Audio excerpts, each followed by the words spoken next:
Hi all, എല്ലാവർക്കും നമ്മുടെ ചാനലിലേക്ക് സ്വാഗതം. അപ്പൊ പ്രകാശവുമായി ബന്ധപ്പെട്ട മൂന്നാമത്തെ ക്ലാസ് ആണ്. നമ്മൾ ആദ്യത്തെ ക്ലാസ്സിൽ പ്രകാശവുമായി ബന്ധപ്പെട്ട വൺ വേർഡ് പോയിന്റ്സ് പഠിച്ചു. അതിനുശേഷം പ്രകാശ പ്രതിഭാസത്തിലേക്ക് കടന്നു.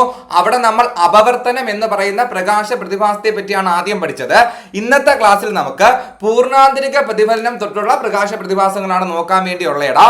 സോ ആദ്യമേ ഞാൻ പറയുന്നു, ടെലിഗ്രാമിലെ കുട്ടികൾക്ക് അറിയാമായിരിക്കും എൻ്റെ ത്രോട്ട് നല്ല ഇൻഫെക്റ്റഡ് ആണ്. സോ ചില വാക്കുകൾ പറയുമ്പോൾ അത്യാവശ്യം ബുദ്ധിമുട്ടുണ്ടാകും. നിങ്ങൾ അത് ക്ഷമിക്കുക, കാരണം ക്ലാസ് കണ്ടിന്യൂ ആയിട്ട് ഇടണം എന്നുള്ളത് കൊണ്ടാണ് ഞാൻ വീഡിയോ ചെയ്യുന്നത്. ത്രോട്ടിൽ നല്ല ഇൻഫെക്ഷൻ ആണ്. ഓക്കെ, ശരി, നമുക്ക് നേരെ ക്ലാസ്സിലോട്ട് പോകാമേ. സോ നോക്കിക്കോടാ, ലൈറ്റിൽ നമുക്ക് ഇന്നത്തെ ക്ലാസ്സിൽ പൂർണ്ണാന്തരിക പ്രതിഫലനവുമായി ബന്ധപ്പെട്ട കാര്യങ്ങളെ പറ്റിയാണ് പഠിക്കാൻ വേണ്ടിയുള്ളത്. സോ അത് പഠിക്കണമെങ്കിൽ എന്താണ് ഈ പൂർണ്ണാന്തരിക പ്രതിഫലനത്തിന്റെ English? Total internal reflection. So അതിലോട്ട് കടക്കണമെങ്കിൽ ആദ്യം നമ്മൾ കഴിഞ്ഞ ക്ലാസ്സിൽ പഠിച്ച അപവർത്തനം, റിഫ്രാക്ഷനുമായി ബന്ധപ്പെട്ട കാര്യങ്ങളെ പറ്റി ഒന്നുകൂടി റിവൈസ് ചെയ്യേണ്ട ആവശ്യമുണ്ട്. ശ്രദ്ധിക്കുക, എന്താണ് റിഫ്രാക്ഷൻ അഥവാ അപവർത്തനം എന്ന് ചോദിച്ചാൽ എന്തായിരുന്നു അപവർത്തനം? ഒന്ന് ഓർത്ത് പറഞ്ഞേ. പ്രകാശം ഒരു മാധ്യമത്തിൽ നിന്ന് മറ്റൊരു മാധ്യമത്തിലേക്ക് സഞ്ചരിക്കുമ്പോൾ പ്രകാശത്തിന്റെ പാതയിൽ ഉണ്ടാകുന്ന വ്യതിയാനത്തെ, ചരിവിനെയാണ് നമ്മൾ എന്തെന്ന് വിളിക്കുന്നത്? അപവർത്തനം എന്ന് വിളിക്കുന്നത്, അല്ലേ? അതിനുശേഷം നമ്മൾ ഇവിടെ ഒരു സാങ്കല്പികമായ രേഖ വരച്ചു. അതിനുശേഷം ഇവിടത്തെ കോണളവിനെ, ഇതെന്ത് രശ്മിയാണ്? വന്ന് പതിച്ച രശ്മി, അത് പതനരശ്മി, അല്ലേ? അതിനുശേഷം ഇതാണ് അപവർത്തനം സംഭവിച്ച രശ്മി. എന്ത് രശ്മിയാണ്? അപവർത്തന രശ്മി, അല്ലേ? ഇതെന്താണ്? അപവർത്തന രശ്മി. ഇങ്ങനെയല്ലേ നമ്മൾ എടുത്തത്? എന്നിട്ട് ഇവിടുത്തെ കോണളവ് പതനരശ്മിയും നോർമൽ, ഇതിനെ നമ്മൾ വിളിച്ച പേര് നോർമൽ അഥവാ ലംബം, അല്ലേ? പതനരശ്മിയും ലംബവും തമ്മിലുള്ള കോണളവിനെ നമ്മൾ എന്തെന്നാണ് വിളിച്ചത്? പതനകോൺ, ആംഗിൾ ഓഫ് ഇൻസിഡൻസ്. അപവർത്തന രശ്മിയും നോർമലും തമ്മിലുള്ള കോണളവ്, അതിനെ നമ്മൾ വിളിച്ച് എന്താണ്? അപവർത്തന കോൺ അഥവാ ആംഗിൾ ഓഫ് റിഫ്രാക്ഷൻ ആർ. ഇത്രയും നിങ്ങൾക്ക് ഓർമ്മയുള്ള കാര്യമല്ലേ? നമ്മൾ ആൾറെഡി പഠിച്ചുകൊണ്ടാണ് സ്പീഡിൽ പറയുന്നത്. ഇനി അതിനുശേഷം നമ്മൾ പഠിച്ചു എന്താണ് ഈ അപവർത്തനത്തിന് കാരണം. എന്താണ് അപവർത്തനത്തിന് കാരണം? അത് പ്രകാശിക സാന്ദ്രത, അല്ലേ? പ്രകാശിക സാന്ദ്രതയാണ് എന്തിന് കാരണം? അപവർത്തനത്തിന് കാരണം. ക്ലിയർ? ഇതും നമ്മൾ ഡീറ്റെയിൽ ആയിട്ട് പഠിച്ചതാണ്. ഇനി നമുക്ക് എപ്പോഴും അറിയാവുന്ന ഒരു കേസാണ്, രണ്ട് മാധ്യമങ്ങൾ എടുക്കുമ്പോൾ ഒന്നെങ്കിൽ ഒന്നിന് പ്രകാശിക സാന്ദ്രത കൂടുതലായിരിക്കും, മറ്റേതിന് എന്തായിരിക്കും? കുറവായിരിക്കും. അങ്ങനെയല്ലേ നമ്മൾ എപ്പോഴും പഠിക്കാറുള്ളത്. ഇപ്പൊ രണ്ടാൾക്കാരെ കമ്പയർ ചെയ്താൽ ഉറപ്പായിട്ടും ഒരുത്തന് കൂടുതലും ഒരുത്തന് എന്തുമായിരിക്കും? കുറവുമായിരിക്കും. ആ കോൺസെപ്റ്റ് വെച്ച് നമ്മൾ പറഞ്ഞ കാര്യം നിങ്ങൾക്ക് ഓർമ്മയില്ലേ? പ്രകാശിക സാന്ദ്രത, ശ്രദ്ധിച്ചേക്ക, പ്രകാശിക സാന്ദ്രത, അതായത് ഇതിന്റെ ഇംഗ്ലീഷ് എന്താണ്ടാ? Optical density. സോ പ്രകാശിക സാന്ദ്രത കൂടിയ മാധ്യമത്തിൽ നിന്ന് പ്രകാശിക സാന്ദ്രത കുറഞ്ഞ മാധ്യമത്തിലേക്ക് പ്രകാശം സഞ്ചരിക്കുമ്പോൾ, കൂടിയിടത്ത് നിന്ന് കുറഞ്ഞിടത്തോട്ട് സഞ്ചരിച്ചാൽ അപവർത്തന രശ്മി നോർമലിൽ നിന്ന് അകലുന്നു, അല്ലേ? എന്ത് ചെയ്യുന്നു? അകലുന്നു. എന്നാൽ തിരിച്ച് സാന്ദ്രത കുറഞ്ഞിടത്ത് നിന്ന് സാന്ദ്രത കൂടിയിടത്തോട്ട് സഞ്ചരിച്ചാൽ അപവർത്തന രശ്മി നോർമലിനോട് അടുക്കുന്നു. ഇത് രണ്ടും നമ്മൾ എന്താണ്? ഡീറ്റെയിൽ ആയിട്ട് പഠിച്ചതാണ്, അല്ലേ? ഇതുകൊണ്ടാണ് ഞാൻ സ്പീഡിൽ പറഞ്ഞു പോകുന്നത്. സോ ഇവിടെ നിങ്ങൾ ശ്രദ്ധിക്കേടാ, ഈ കണ്ടീഷൻ എങ്ങനെ വരും? ഇങ്ങനെ വരുന്ന അപവർത്തന രശ്മി ഇതാണ് നോർമലെങ്കിൽ പതനത്തിന് ശേഷം നോർമലിൽ നിന്ന് അകലുന്നു, അല്ലേ? അതായത് ഇങ്ങനെ പോകേണ്ടവൻ ഇവിടെ നിന്ന് അങ്ങോട്ട് എന്ത് ചെയ്യും? അകലും.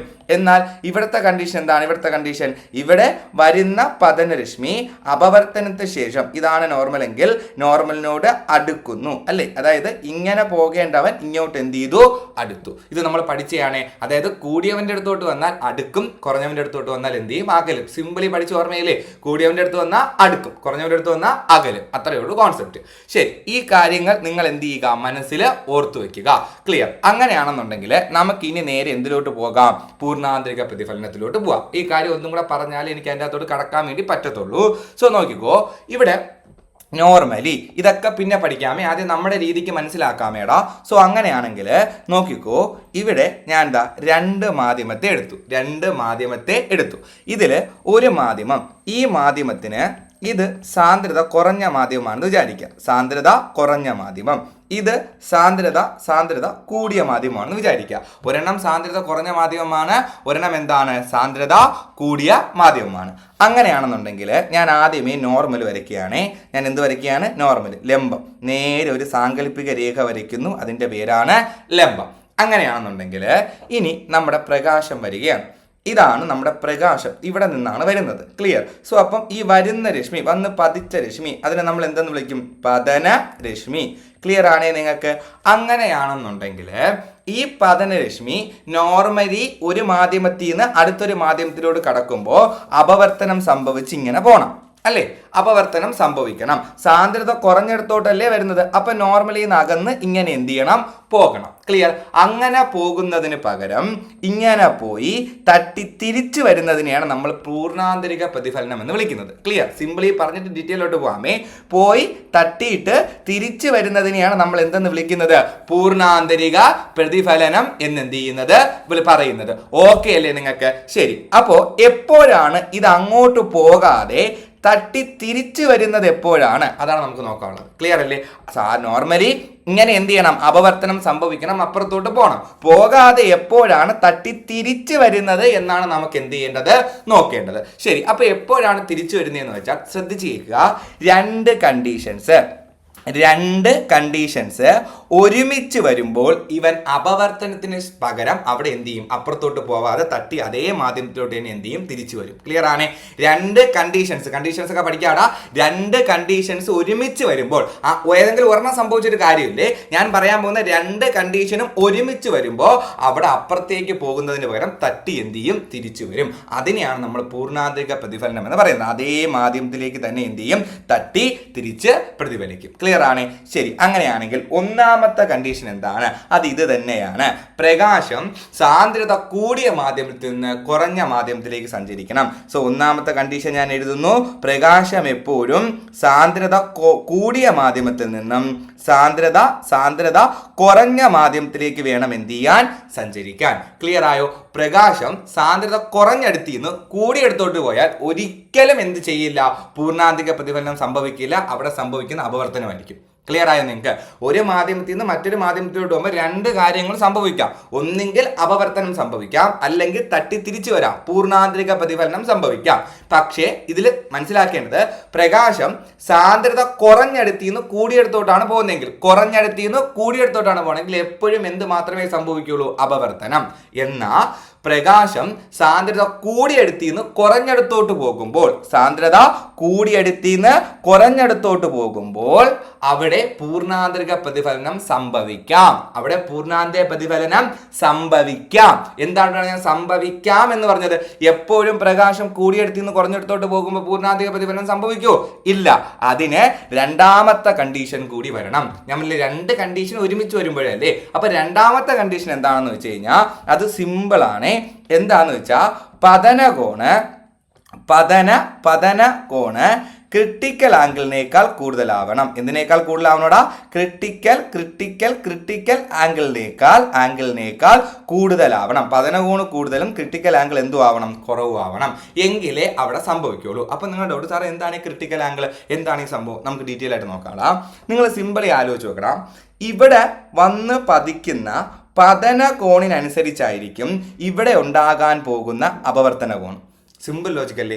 ഇവിടെ എത്രമാത്രം ചരിഞ്ഞ് പതിക്കുമോ അത്രമാത്രമല്ലേ ഇവിടെയും കൊണ്ട് ചരിയുള്ളൂ. ക്ലിയർ? അപ്പൊ പതന കോൺ എത്രയാണോ അതിനനുസരിച്ചായിരിക്കും ഇവിടെ ഉണ്ടാകുന്ന അപവർത്തന കോൺ. ക്ലിയർ ആണേ നിങ്ങൾക്ക്? സോ അത് ഞാൻ സിമ്പിളി ഇതാ ഇവിടെ എഴുതിയാണ്. ക്ലിയർ? നോക്കിക്കോടാ. പതന കോണ് എത്രയാണോ അതനുസരിച്ചായിരിക്കും അവിടെ ഉണ്ടാകാൻ പോകുന്ന അപവർത്തന കോൺ. ക്ലിയർ ആണ് നിങ്ങൾക്ക്? അപവർത്തന കോൺ. അങ്ങനെയാണെങ്കിൽ അപവർത്തന കോൺ ശ്രദ്ധിച്ചു കേൾക്കണം. അപവർത്തന കോൺ അതായത് ആംഗിൾ ഓഫ് റിഫ്രാക്ഷൻ 90 ആവാൻ വേണ്ടി പതന കോൺ എത്രയാകണമോ ആ പതന കോണിനെ വിളിക്കുന്ന പേരാണ് ക്രിട്ടിക്കൽ ആംഗിൾ അഥവാ ക്രിട്ടിക്കൽ കോണളവ്. ക്ലിയർ ആയോ? അപ്പോ അപവർത്തന കോൺ അപവർത്തന കോൺ 90 ആവാൻ വേണ്ടി പതന കോൺ എത്രയാകണമോ അതിനെ വിളിക്കുന്ന പേരാണ് ക്രിട്ടിക്കൽ ആംഗിൾ. ഒന്നും കൂടെ ഞാൻ പിന്നെയും വിശദീകരിക്കുകയാണ്. ശ്രദ്ധിച്ചു കേൾക്കണേ. സോ നോക്കിക്കോ, ഇവിടെ ഒരാൾ നിൽക്കുകയാണ്. ശ്രദ്ധിച്ചു കേൾക്കണേ. ഇവിടെ ഒരാൾ നിൽക്കുകയാണ്. അപ്പോൾ ഞാൻ ഓടി വന്ന് ഇയാളെ ഇടിക്കുകയാണ്. ഇയാളെ ഇടിക്കുകയാണ്. ഞാൻ ഇടിക്കുന്ന ഇടിക്കനുസരിച്ച് ഇയാൾ എന്ത് ചെയ്യും? മുന്നിലോട്ട് പോകും അല്ലെ? ഞാൻ കൊടുക്കുന്ന ഇടി കൂടുതലാണെങ്കിൽ ഇയാൾ കുറച്ചും കൂടി എന്ത് ചെയ്യും? മുന്നിലോട്ട് പോകും. ക്ലിയർ? ഞാൻ കൊടുക്കുന്ന ഇടി കുറവാണെങ്കിൽ ഇയാൾ കുറച്ച് എന്ത് ചെയ്യുള്ളൂ, മുന്നിലോട്ട് പോവുള്ളൂ. സിമ്പിൾ ലോജിക്കല്ലേ? ആലോചിച്ചോക്കടാ, ഞാൻ ഓടി വന്ന് ഇടിക്കുന്നു, എൻ്റെ ഇടിക്കനുസരിച്ച് ഞാൻ ഇടിക്കുന്ന ഇടി കുറവാണ്, അയാൾ കുറച്ച് പോയി. ഞാൻ വന്ന് ഇടിക്കുന്ന ഇടി കൂടുതലാണ്, അയാൾ കുറച്ചും കൂടി എന്ത് ചെയ്യും, മുന്നിലോട്ട് പോകും. ശരി, അങ്ങനെയാണെന്നുണ്ടെങ്കിൽ അതാണ് നമ്മളിവിടെ പഠിക്കുന്നത്. പതനകോൺ, ആ വന്ന് ഇടിക്കുന്നതാണ് പതനകോണ്. പതനകോൺ എത്രയാകണമോ അതിനനുസരിച്ചായിരിക്കും അപവർത്തന കോൺ. അതായത് വന്ന് ഇടിക്കുന്നത്, വന്ന് പതിക്കുന്നത് എങ്ങനെയായിരിക്കുമോ അതിനനുസരിച്ചായിരിക്കും ഇപ്പുറത്തോട്ട് പോകുന്നത് അവിടുത്തെ അപവർത്തന കോൺ. ക്ലിയർ അല്ലേ? ഇനി അടുത്ത് എൻ്റെ കോൺസെപ്റ്റില് ഇവിടെ നിൽക്കുന്ന ആളെ എനിക്ക് കറക്റ്റായിട്ട് ഇതാ ഈ ഒരു പൊസിഷനിൽ എത്തിക്കണം. കറക്റ്റായിട്ട് എനിക്ക് എവിടെ എത്തിക്കണം? ഈ ഒരു പൊസിഷനിൽ എന്ത് ചെയ്യണം, എത്തിക്കണം. ക്ലിയർ? കറക്റ്റായിട്ട് ആ പൊസിഷനിൽ എത്തിക്കണം. അപ്പം ഞാൻ വന്ന് ഇടിക്കുന്ന ഇടി ഒരു പർട്ടിക്കുലർ ഇടി ആയിരിക്കൂലേ, ഞാൻ വന്നിരിക്കുന്ന ഇടി. കാരണം ഞാൻ ആ ഒരു പർട്ടിക്കുലർ ഇടിയിൽ ഇടിക്കുമ്പം ഇയാൾ കറക്റ്റ് എന്ത് ചെയ്യും, ഇവിടെ എത്തും. അതിനേക്കാൾ കൂടുതൽ പവറിൽ ഞാൻ ഇടിച്ചാൽ അയാൾ എന്ത് ചെയ്യും, ഫ്രണ്ടിലോട്ട് പോകും. അത്രയും പവർ ഞാൻ കൊടുത്തില്ലെങ്കിൽ അയാൾ എന്ത് ചെയ്യും, ഇതിൻ്റെ മുന്നിൽ വന്ന് നിൽക്കും. സിമ്പിൾ ലോജിക്കല്ലേ? Simple logic. ഇവിടുത്തെ ഇടിക്കനുസരിച്ചാണ് ഇയാൾ എന്ത് ചെയ്യുന്നത്, മുന്നിലോട്ട് പോകുന്നത്. അപ്പം എനിക്ക് ഇയാളെ കറക്റ്റ് എന്ത് ചെയ്യണം, ഇവിടെ കൊണ്ടെത്തിക്കണം. അപ്പൊ അതിനു വേണ്ടി ഞാൻ വന്ന് ഇടിക്കേണ്ട ഇടി എന്താണ്, ഒരു പർട്ടിക്കുലർ ലെവൽ ഓഫ് ഇടിയാണ് അല്ലേ? സോ ആ ഇടിയിൽ, ആ പർട്ടിക്കുലർ ലെവൽ ഇടിയിൽ ഇടിച്ചാൽ കറക്റ്റ് എന്ത് ചെയ്യും, ഇവിടെ നിൽക്കും. അതിനേക്കാൾ കൂടുതൽ പവർ ഇട്ടിടിച്ചാൽ അയാൾ എന്ത് ചെയ്യും, ഫ്രണ്ടിലോട്ട് പോകും. അത്രയും പവർ ഇട്ടിടിച്ചില്ലെങ്കിൽ അയാൾ എന്ത് ചെയ്യും, ഇവിടെ നിൽക്കും. ക്ലിയർ ആയോ നിങ്ങൾക്ക്? സോ അതാണ് ഇവിടുത്തെ ക്രിട്ടിക്കൽ ആംഗിൾ. എപ്പോഴാണോ ഇവിടുത്തെ അപവർത്തന കോൺ 90 ആവാൻ വേണ്ടി ഇവിടുത്തെ പതന കോൺ എത്രയാണോ ആവേണ്ടത്, അതായത് ഇവിടെ 90 ആവാൻ വേണ്ടി ഇവിടെ വന്ന് ഇടിക്കേണ്ട ഇടി എത്രയാണോ അതിനെയാണ് വിളിക്കുന്നത് ക്രിട്ടിക്കൽ ആംഗിൾ എന്ന് വിളിക്കുന്നത്. ക്ലിയർ ആയോ? നമ്മൾ ഇടിയുടെ ഭാഷയെ പറഞ്ഞാൽ നമ്മൾ ക്രിട്ടിക്കൽ ഇടി എന്ന് പറയും. ഒന്നും കൂടി, ഇവിടെ കറക്റ്റ് ഇവിടെ നിൽക്കാൻ വേണ്ടി ഇവിടെ വന്ന് ഇടിക്കേണ്ട ഇടി എത്രയാണോ അതാണ് ക്രിട്ടിക്കൽ ഇടി. ക്ലിയർ? അതേപോലെ ഇവിടെ പറഞ്ഞ അപവർത്തന കോണ് 90 ആവാൻ വേണ്ടി നമ്മുടെ പതന കോൺ എത്രയിൽ വന്ന് ചരിഞ്ഞ് പതിക്കണമോ അതിനെ വിളിക്കുന്ന പേരാണ് ക്രിട്ടിക്കൽ ആംഗിൾ. അപ്പൊ എപ്പോഴൊക്കെ ക്രിട്ടിക്കൽ ആംഗിളിൽ വീഴുമോ അപ്പോഴൊക്കെ അപവർത്തന കോൺ എത്രയായിരിക്കും, 90 ആയിരിക്കും. മനസ്സിലായോ? ക്രിട്ടിക്കൽ ആംഗിൾ ബേസിക്കലി എന്താണ്, ഒരു പതന കോണാണ്. ക്ലിയർ? പക്ഷെ ആ പതന കോണിൽ വന്ന് വീഴുമ്പോൾ അവിടുത്തെ അപവർത്തന കോൺ എത്രയാകും, 90 ആകും. ആ 90 ആകുന്ന ഈ അപവർത്തന കോൺ 90 ആകാൻ വേണ്ടി പതന കോൺ എത്രയാകുമോ ആ പതന കോണിനെ നമ്മൾ വിളിക്കുന്ന പേരാണ് ക്രിട്ടിക്കൽ ആംഗിൾ. ക്ലിയർ? ഞാൻ പിന്നെയും പറഞ്ഞത് കോൺസെപ്റ്റ് ക്ലിയർ ആവാൻ വേണ്ടിയാണ്. സോ നമുക്ക് നോക്കാടാ. സിമ്പിളി ഇവിടെ ശ്രദ്ധിച്ചിരിക്കണേ. ഞാൻ ഇവിടെ എഴുതാമേ മുകളിൽ. ഇപ്പോൾ ഇവിടുത്തെ ക്രിട്ടിക്കൽ ആംഗിൾ നമുക്ക് ചുമ്മാ 40 ആണെന്ന് എടുക്കാം. ക്രിട്ടിക്കൽ ആംഗിൾ ചുമ്മാ നമുക്ക് എത്രയാണെന്ന് എടുക്കാം, 40 ആണ്. ജസ്റ്റ് ഒന്ന് എടുക്കാം. സോ ക്രിട്ടിക്കൽ ആംഗിൾ എന്ന് പറഞ്ഞാൽ ആൾറെഡി എന്താണ്, അത് പതന കോൺ തന്നെയാണ് അല്ലേ? അതിൻ്റെ അകത്തുള്ള പതന കോണിന്റെ പർട്ടിക്കുലർ കോണിനെയാണ് നമ്മൾ എന്തെന്ന് വിളിച്ചത്, ക്രിട്ടിക്കൽ ആംഗിൾ എന്ന് വിളിച്ചത്. സോ ഇവിടെ ആദ്യം പതന കോണ് എപ്പോ 40 ആകുമോ, പതന കോൺ എപ്പോൾ 40 ആകുമോ അപ്പോൾ ഇവിടത്തെ അപവർത്തന കോൺ എത്രയായിരിക്കും, 90 ആയിരിക്കും. ക്ലിയർ ആണ്? പതന കോൺ 40 ആയാൽ അത് ക്രിട്ടിക്കൽ ആംഗിളായി, അതെന്തായി, 90 ആയി, അപവർത്തന കോൺ 90 ആയി. എന്നാൽ പതന കോണ് 90-നേക്കാൾ, അതായത് ഈ 40-നേക്കാൾ കുറവാണെങ്കിൽ ഇവിടെ ഉണ്ടാകുന്ന അപവർത്തന കോണും 90-നേക്കാൾ എന്തായിരിക്കും, കുറവായിരിക്കും. ക്ലിയർ ആയോ? ഇൻ കേസ് അപവർത്തന കോണ് നമുക്ക് നോക്കി വെക്കാം. ഇൻ കേസ് അപവർത്തന കോണ് അപ്പോൾ നോക്കിക്കോ, പതന കോണ് 39 ആണെന്ന് വിചാരിച്ചു. പതന കോൺ എത്ര, 39. അപ്പോൾ ഇവിടുത്തെ അപവർത്തന കോൺ എന്തായിരിക്കും, 90-നേക്കാൾ കുറവായിരിക്കും. മനസ്സിലായോ നിങ്ങൾക്ക്? ക്ലിയർ അല്ലേ നിങ്ങൾക്ക്? ഇനി ഇൻ കേസ് ഇവിടുത്തെ പതന കോണ് 40-നേക്കാൾ കൂടുതലാണെന്ന് വിചാരിക്കുക, ഒരു 45 ആണെന്ന് വിചാരിക്കുക, അല്ലെങ്കിൽ 41 ആണെന്ന് വിചാരിക്കുക. എന്താണ് 41? അപ്പോൾ സ്വാഭാവികമായിട്ട് ഇവിടെ ഉണ്ടാകുന്ന അപവർത്തന കോൺ 90-നേക്കാൾ എന്തായിരിക്കും, കൂടുതലായിരിക്കും. പക്കയല്ലേ ഇത്? കാരണം അവിടുത്തെ ക്രിട്ടിക്കൽ ആംഗിൾ 40 ആണ്. 40 വീണാൽ 90. 40-നേക്കാൾ കുറവാണെങ്കിൽ 90-നേക്കാൾ കുറവ്, 40-നേക്കാൾ കൂടുതലാണെങ്കിൽ 90-നേക്കാൾ കൂടുതൽ. ക്ലിയർ അല്ലേ? ഇനി നമുക്ക് ഇതിൽ വരച്ചു വെക്കാം. സോ പോയോ? ശരി, നോക്കിക്കോടാ, ഒറ്റ മിനിറ്റ്. ഇനി ഇത് നമുക്ക് എന്ത് ചെയ്യാം, വരച്ചു വെക്കാം. സോ അങ്ങനെയാണ് എന്നുണ്ടെങ്കിൽ നോക്കിക്കോണേ, ശ്രദ്ധിച്ചിരിക്കണേ. സോ ഇവിടെ വന്നിടിക്കുന്ന പതന കോണ്, അതായത് വന്നിടിക്കുന്ന പതന കോണ് ക്രിട്ടിക്കൽ ആംഗിളിനേക്കാൾ കുറവാണ്. എന്താണ്, ക്രിട്ടിക്കൽ ആംഗിളിനേക്കാൾ കുറവാണ്. അപ്പോൾ ഇവിടെ ഉണ്ടാകുന്ന ആംഗിൾ അപവർത്തന കോൺ എന്തായിരിക്കും, 90-നേക്കാൾ കുറവായിരിക്കും. നോക്ക്, ഇതല്ലേ 90. അപ്പോൾ നമുക്ക് ആദ്യം 90 വരച്ച് നോക്കാം. 90 ആകുമ്പോൾ എങ്ങനെ പോകും, കളർ മാറ്റാം. 90 ആകുമ്പോൾ അപവർത്തന രശ്മി ഇങ്ങനെയായിരിക്കും പോവുക അല്ലേ? ഇങ്ങനെ പോയാലല്ലേ ഇവിടുത്തെ അപവർത്തന കോൺ എന്താവുള്ളൂ, 90 ആവുള്ളൂ അല്ലേ? ക്ലിയർ ആയി? ഇവിടത്തെ പതന കോണ് കറക്റ്റ് ക്രിട്ടിക്കൽ കോണായെന്ന് വിചാരിക്കുക. പതന കോണ് കറക്റ്റ് എന്തായിട്ട് മാറി, ക്രിട്ടിക്കൽ കോണ്. അപ്പോൾ ഇവിടെ എത്രയായിരിക്കും, ഇവിടെ കറക്റ്റ് 90 ആയിരിക്കും. ക്ലിയർ? അപ്പോൾ നമുക്ക് 90 കിട്ടിയാൽ അപവർത്തന രശ്മി ഇങ്ങനെയായിരിക്കും എന്ത് ചെയ്യുക, പോവുക. ക്ലിയർ ആണ് നിങ്ങൾക്ക്? ഇനി 90യേക്കാൾ കുറവ്, ക്രിട്ടിക്കൽ ആംഗിളിനേക്കാൾ കുറവ് 39 വീണയെന്ന് വിചാരിച്ചോ, എങ്കിൽ 90-നേക്കാൾ കുറവ്. എടാ ഇതാണ് 90, ഇതാണ് 90-നേക്കാൾ കുറവ്, ഇതാണ് 90-നേക്കാൾ കൂടുതൽ. ഓക്കെ, അപ്പോൾ എന്ത് സംഭവിക്കും? ഇവിടുത്തെ ആംഗിള് അപവർത്തന രശ്മി ഇങ്ങനെയായിരിക്കും പോവുക. ഇങ്ങനെ പോയാലല്ലേ 90-നേക്കാൾ കുറവാവുള്ളൂ. ഇതല്ലേ എന്തെന്ന് പറയുന്നത് 90. അപ്പോൾ ഇങ്ങനെ പോയാൽ 90-നേക്കാൾ കുറവ്. ഇൻ കേസ് ശ്രദ്ധിക്കുക, പതനകോണ് ക്രിട്ടിക്കൽ ആംഗിളിനേക്കാൾ കൂടുതലാണെങ്കിൽ, അതായത് പതനകോൺ ഒരു 41 ആയാൽ അപവർത്തന കോൺ 90-നേക്കാൾ കൂടുതലാവൂലേ? 90-നേക്കാൾ കൂടുതലെന്ന് പറയുമ്പോൾ ഇതല്ലേ ഗായ്സ്, ഇതല്ലേ 90-നേക്കാൾ കൂടുതൽ അല്ലേ? കാരണം ഇങ്ങനെ വരയ്ക്കുമ്പോഴല്ലേ 90-നേക്കാൾ കൂടുതലാകുന്നത്. അപ്പം എന്ത് സംഭവിച്ചു? ഈ വന്ന പതനരശ്മി അതിനുശേഷം തട്ടി തിരിച്ചു വന്നതായിട്ടല്ലേ കാണുന്നത്. മനസ്സിലായോ? വരുന്നവൻ തട്ടി എന്ത് ചെയ്തു? തിരിച്ചു വന്നു. ക്ലിയർ? അപ്പൊ രണ്ടാമത്തെ കണ്ടീഷൻ നോക്ക്. പതനകോണ് എന്താണ്? ക്രിട്ടിക്കൽ ആംഗിളായ പറ്റൂല. പതനകോണ് ക്രിട്ടിക്കൽ ആംഗിളായ എന്ത് ചെയ്യും? മോളിൽ കൂടി ആയിരിക്കും പോവുക. പതനകോണ് ക്രിട്ടിക്കൽ ആംഗിളിനേക്കാൾ എന്താവണം? കൂടുതലാവണം. അപ്പൊ ഈ രണ്ട് കണ്ടീഷനും ഒരുമിച്ച് വന്നാൽ അവിടെ അപവർത്തനത്തിന് പകരം നടക്കുന്നതാണ് പൂർണ്ണാന്തരിക പ്രതിഫലനം. ക്ലിയർ ആയോ? നിങ്ങൾക്ക് മനസ്സിലായോ? എനിക്ക് പ്രാന്തൊന്നുമില്ല ഇത്രയും നേരം ഇത്രയും വിശദീകരിച്ച് പറഞ്ഞു തരാൻ. അത്ര ഇമ്പോർട്ടൻ്റ് ആണ്, അത്ര ഇമ്പോർട്ടൻ്റ് ആണ് ഞാൻ ഈ പറഞ്ഞ കാര്യം. ഓക്കെ അല്ലേ? ക്ലിയർ അല്ലേ? സോ ശ്രദ്ധിച്ചേക്കുക. ഇനി എന്തുകൊണ്ടാണ് സാന്ദ്രത കൂടിയെടുത്തിൽ നിന്ന് കുറഞ്ഞെടുത്തോട്ട് പോകണമെന്ന് പറയുന്നത്? എടാ ഇൻ കേസ് കുറഞ്ഞെടുത്തിൽ നിന്ന് കൂടിയെടുത്തോട്ടാണ് പോകണമെങ്കിൽ ഈ അപവർത്തന രശ്മി നോർമലിനോട് അടുക്കുകയല്ലേ ഉള്ളൂ, അല്ലേ? ഇവിടെ നമുക്ക് ഇങ്ങോട്ട് വരണ്ടേ. അപ്പം അകന്നാൽ മാത്രമേ അകന്ന് എന്ത് ചെയ്യുള്ളൂ? താഴേക്ക് വരത്തുള്ളൂ. ക്ലിയർ ആയോ നിങ്ങൾക്ക്? അപ്പോൾ നോക്കിക്കോ, പൂർണ്ണാന്തരിക പ്രതിഫലനം നമ്മൾ അങ്ങ് തീർക്കാൻ വേണ്ടി പോവുകയാണ്. ടോട്ടൽ ഇന്റേണൽ റിഫ്ലക്ഷൻ, പൂർണ്ണാന്തരിക പ്രതിഫലനം നടക്കണമെന്നുണ്ടെങ്കിൽ രണ്ട് കണ്ടീഷൻസ് ഒരുമിച്ച് വരണം. ഫസ്റ്റ് കണ്ടീഷൻ എന്താണ്? സാന്ദ്രത, ഡെൻസിറ്റി ഒപ്റ്റിക്കൽ ഡെൻസിറ്റി ആണ്, കൂടിയ സ്ഥലത്ത് നിന്ന് കുറഞ്ഞെടുത്തോട്ട് സഞ്ചരിക്കണം പ്രകാശം. അടുത്ത് രണ്ടാമത് പതനകോൺ ക്രിട്ടിക്കൽ ആംഗിളിനേക്കാൾ കൂടുതലായിരിക്കണം. ക്ലിയർ ആയോ നിങ്ങൾക്ക്? എടാ ഇത് അങ്ങോട്ടും ഇങ്ങോട്ടും മാറ്റിയും തിരിച്ചുമാണ് PSC ചോദിച്ചുകൊണ്ടിരിക്കുന്നത്. ഓക്കെ, തെറ്റിക്കല്ലേ, ഒരിക്കലും തെറ്റിക്കല്ലേ. പൂർണ്ണാന്തരിക പ്രതിഫലനം നേട്ടം നിങ്ങൾ അപ്പം ആലോചിക്കുക. ഫസ്റ്റ് കണ്ടീഷൻ കുറഞ്ഞെടുത്തോട്ട് പോകണം. ഫസ്റ്റ് കണ്ടീഷൻ എന്താണ്? കുറഞ്ഞെടുത്തോട്ട് പോകണം. അതുണ്ടോ എന്ന് നോക്കുക. അപ്പോൾ അതുണ്ട്, കൂടിയെടുത്ത് നിന്ന് കുറഞ്ഞെടുത്തോട്ടാണ് പ്രകാശം പോകുന്നത്. ഓക്കെ, രണ്ടാമത് പതന കോണ്, വന്നിരിക്കുന്ന കോണ് ക്രിട്ടിക്കൽ ആംഗിളിനേക്കാൾ എന്തായിരിക്കണം? കൂടുതലായിരിക്കണം. ക്രിട്ടിക്കൽ ആംഗിൾ ആയാൽ നടക്കൂ? ഇല്ല, ക്രിട്ടിക്കൽ ആംഗിളിനേക്കാൾ കൂടുതലായിരിക്കണം. ക്ലിയർ ആയി നിങ്ങൾക്ക്? ഓക്കെ, ഇനി നോക്കാം പൂർണ്ണാന്തരിക പ്രതിഫലനം, ടോട്ടൽ ഇന്റേണൽ റിഫ്ലക്ഷൻ. പ്രകാശം സാന്ദ്രത കൂടിയ മാധ്യമത്തിൽ നിന്നും കുറഞ്ഞ മാധ്യമത്തിലേക്ക് സഞ്ചരിക്കണം. പതനകോൺ ക്രിട്ടിക്കൽ കോണിനേക്കാൾ കൂടുതലായിരിക്കണം. ഇത് രണ്ടും ഒരുമിച്ച് വന്നാൽ അപവർത്തനത്തിന് പകരം നടക്കുന്ന പ്രകാശ പ്രതിഭാസമാണ് ഇതെന്ന് പറയുന്നത് പൂർണ്ണാന്തരിക പ്രതിഫലനം. അടുത്ത് അപവർത്തന കോൺ 90 ആവാൻ വേണ്ടി പതനകോൺ എത്രയാകണമോ അതിനെയാണ് ക്രിട്ടിക്കൽ ആംഗിൾ എന്ന് വിളിക്കുന്നത്. ഓക്കെ അല്ലേ? സെറ്റ് അല്ലേ? മനസ്സിലായോ? അപവർത്തന കോൺ 90 ആവാൻ വേണ്ടി പതന കോൺ എത്രയാകണമോ അതിനെ വിളിക്കുന്ന പേരാണ് ക്രിട്ടിക്കൽ ആംഗിൾ. അങ്ങനെയാണ് എന്നുണ്ടെങ്കിൽ നോക്കിക്കോ, ഇനി അപവർത്തനത്തിന്റെ എക്സാമ്പിൾ പഠിച്ചതുപോലെ പ്രതിപതനത്തിന്റെ എക്സാമ്പിൾ സിമ്പിൾ ആണ്.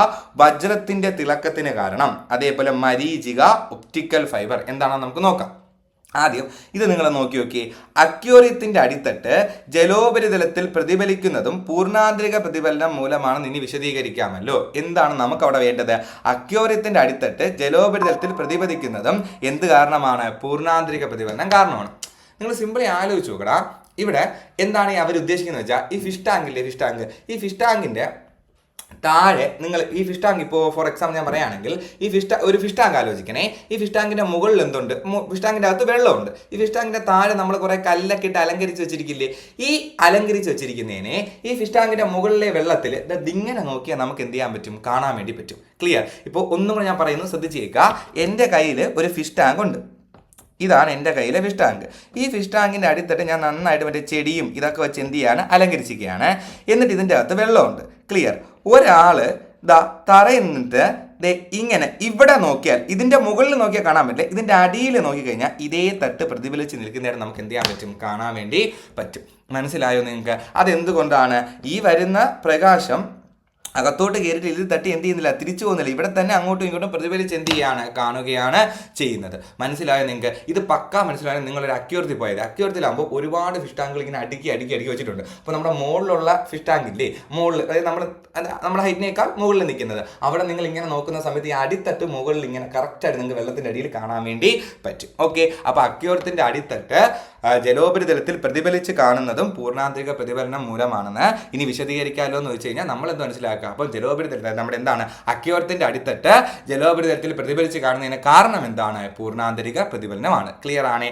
അങ്ങനെയാണെങ്കിൽ വജ്രത്തിന്റെ തിളക്കം, വജ്രത്തിന്റെ തിളക്കം കണ്ടോ, ഇതാണ് നമ്മുടെ വജ്രം. സോ നോക്കിക്കോ, വജ്രം പറയുമ്പോൾ ഇതാണ് തിളക്കം അല്ലെ, ഇവിടെ തിളക്കം നിങ്ങൾക്ക് കാണാൻ വേണ്ടി പറ്റും. എന്താണ് പരിപാടി നോക്കാം, നമുക്ക് അതും വിശദീകരിച്ച് നോക്കേണ്ട ആവശ്യമുണ്ട്, എപ്പോഴും ചോദിക്കുന്നതാണ്. സോ ഞാനൊരു വജ്രം എടുത്ത് വെച്ചെന്ന് വിചാരിക്കാം, ഒരു വജ്രം എടുത്ത് വെച്ചു, ഇത് വജ്രമാണ്. ഈ വജ്രത്തിൻ്റെ ഷേപ്പ് നിങ്ങൾക്ക് അറിയാലോ, ഒരു ക്രിസ്റ്റൽ ഷേപ്പാണ്. സോ നമുക്കറിയാവുന്നൊരു പോയിന്റ് എന്താണ്, വജ്രം ഞാൻ വലുതായിട്ട് വരയ്ക്കാം, കാരണം കുറച്ച് കാര്യം വിശദീകരിക്കാനുണ്ട്. സോ ഇതാണ് വജ്രം. ഈ വജ്രത്തിൻ്റെ ഏറ്റവും വലിയ പ്രത്യേകത എന്താണ്? പ്രകാശിക സാന്ദ്രത ഏറ്റവും കൂടിയ മാധ്യമമാണ് വജ്രം അല്ലേ. പ്രകാശിക സാന്ദ്രത ഏറ്റവും കൂടിയ മാധ്യമമാണ് ഇത് വജ്രം. അപ്പം നിങ്ങൾ ഏത് മാധ്യമവുമായി കമ്പയർ ചെയ്താലും വജ്രത്തിന് എന്താണ്, പ്രകാശിക സാന്ദ്രത കൂടുതലാണ്. സോ ഞാൻ ഈ വജ്രത്തെ വായുവിൽ വെച്ചെന്ന് വിചാരിക്കുക, വായു ഇവിടെയൊക്കെ എന്താണ്, വായു, എയർ. ക്ലിയർ? അപ്പോൾ ഒരു പ്രകാശരശ്മി ഇങ്ങനെ വരെയാണ്. അപ്പോൾ സ്വാഭാവികമായിട്ടും വജ്രത്തിന് സാന്ദ്രത കൂടുതലും, വായുവിന് എന്ത് കുറവും, സാന്ദ്രത കുറവും. സോ ഈ വരുന്ന പ്രകാശരശ്മി നിങ്ങൾ പറ, ഇവിടെ അപവർത്തനം സംഭവിച്ച് അകത്തോട്ട് കയറുമ്പോൾ പൂർണ്ണാന്തരിക പ്രതിഫലനം സംഭവിച്ച് തിരിച്ചു വരുമോ?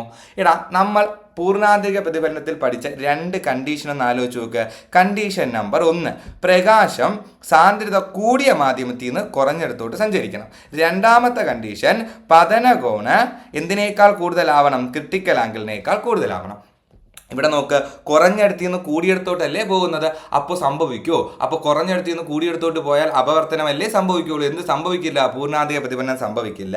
സോ പ്രകാശം എന്ത് ചെയ്യും, അകത്തോട്ട് കയറും. അകത്തോട്ട് കയറി കഴിഞ്ഞാൽ ഇനി നിങ്ങൾ ആലോചിച്ച് നോക്ക്, സാന്ദ്രത കൂടിയെടുത്തിൽ നിന്ന് കുറഞ്ഞിടത്തോട്ടല്ലേ പോകാൻ പോകുന്നത്, വായുവിന് സാന്ദ്രത കുറവല്ലേ, അപ്പോൾ ഒന്നാമത്തെ കണ്ടീഷൻ പക്ക.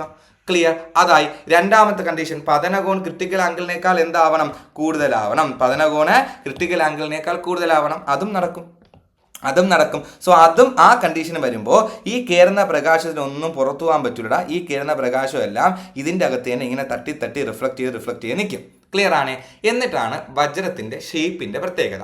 വജ്രത്തിൻ്റെ ഒരു ക്രിസ്റ്റൽ ആകൃതിയിൽ ഒരു ആകൃതി കണ്ടിട്ടില്ലേ, ആ ആകൃതി കാരണം ഇതിൻ്റെ അകത്ത് കിടന്ന് പ്രതിഫലിക്കുന്ന പ്രകാശമെല്ലാം ഏതെങ്കിലും ഒരു പോയിന്റിൽ കൂടി എന്ത് ചെയ്യും, പുറത്തേക്ക് വരും. ഏതെങ്കിലും ഒരു പോയിന്റിൽ കൂടി ആയിരിക്കും എന്ത് ചെയ്യുക, പുറത്തേക്ക് വരിക. അപ്പം നമുക്ക് ഇതേപോലത്തെ എന്ത് കാണാൻ പറ്റും, ഒരു തിളക്കം കാണാൻ വേണ്ടി പറ്റും. ക്ലിയർ ആയോ നിങ്ങൾക്ക്? അപ്പോൾ വജ്രത്തിൻ്റെ തിളക്കത്തിന് കാരണം എന്താണെന്ന് ചോദിച്ചാൽ അത് പൂർണ്ണാന്തരിക പ്രതിഫലനമാണ്. അടുത്ത് മരീചിക. എന്താണ് ഈ മരീചിക? ഇതൊന്നും കണ്ട് നിങ്ങൾ പേടിക്കേണ്ട. മിറാഷ്. നമ്മൾ ഈ റോട്ടിലിടാം, നല്ല വേനൽ സമയത്ത് റോഡ് പോകുന്ന സമയത്ത് റോട്ടിൽ അങ്ങ് ദൂരെ വെള്ളം കെട്ടി കിടക്കുന്നിടത്ത് തോന്നൂലേ, റോട്ടില് വെള്ളം കെട്ടി കിടക്കുന്നിടത്ത് തോന്നൂലേ. സോ അതാണ് എന്ത്, മരീചിക അഥവാ മിറാഷ്. ക്ലിയർ? എന്നാൽ മഴയുള്ള സമയത്ത് പോകുന്ന സമയത്ത് അവിടെ റോട്ടിൽ വെള്ളം കെട്ടി കിടക്കുന്നിടത്ത് വന്നാൽ അത് സത്യത്തിൽ എന്താണ്, വെള്ളം കെട്ടി കിടക്കുന്നതാണ് അല്ലേ. എന്നാൽ വെയിൽ സമയത്ത് ആണ് ദൂരെ എന്ത് ചെയ്യുന്നത്, വെള്ളം കെട്ടി കിടക്കുന്നതാണ് തോന്നുന്നത്.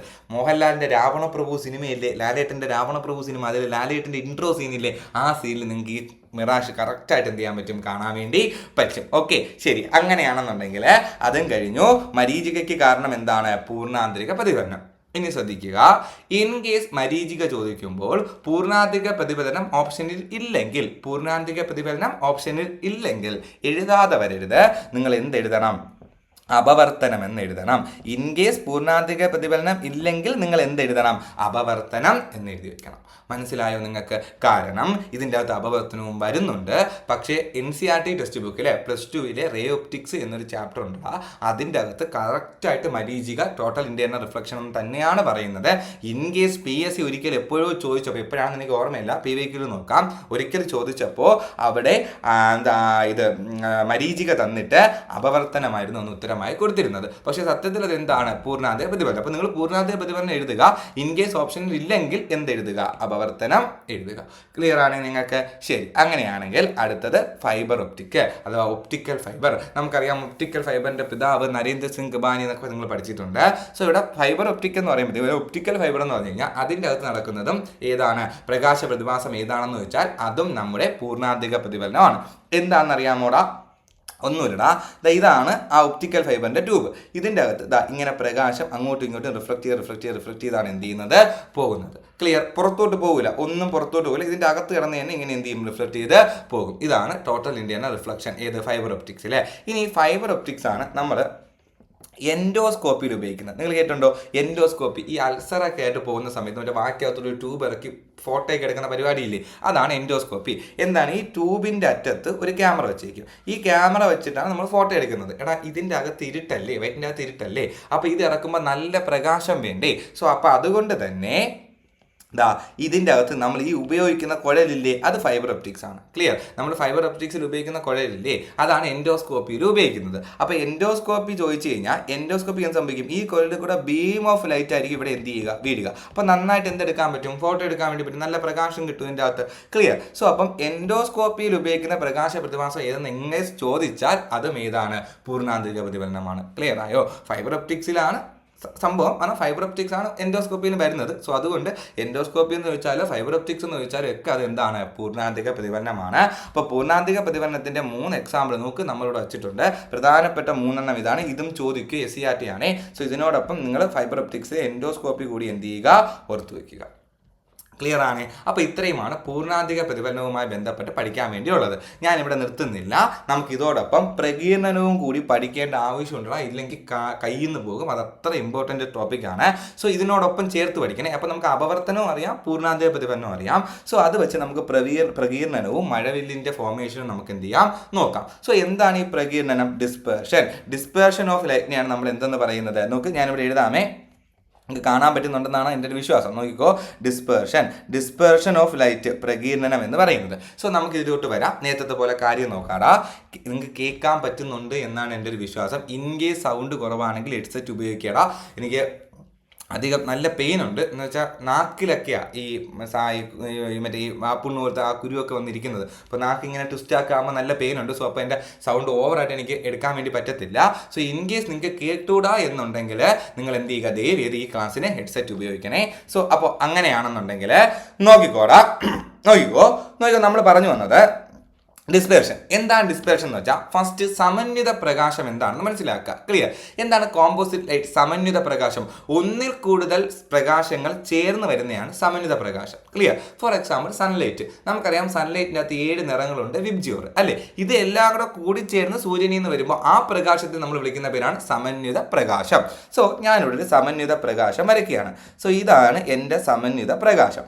സോ ഈ സമന്വിത പ്രകാശത്തിൻ്റെ അകത്ത് നോക്ക്, ഇത് ഒറ്റ പ്രകാശമായിട്ടാണ് കൺസിഡർ ചെയ്യുന്നത്, ഒറ്റ റേ ആണ്, ഒറ്റ ലൈറ്റ് ആണ്. ഇതിൻ്റെ അകത്ത് ആരൊക്കെയുണ്ട്? വിബ്ജിയോർ ഉണ്ട്, വിബ്ജിയോർ അല്ലേ. സോ 7 പ്രകാശങ്ങളും ഒരുമിച്ചിരിക്കുകയാണ് സമന്വിത പ്രകാശം. 7 അങ്ങനെ ഇപ്പോൾ 7 ഒരുമിച്ചിരിക്കുന്നു അങ്ങനെയല്ല.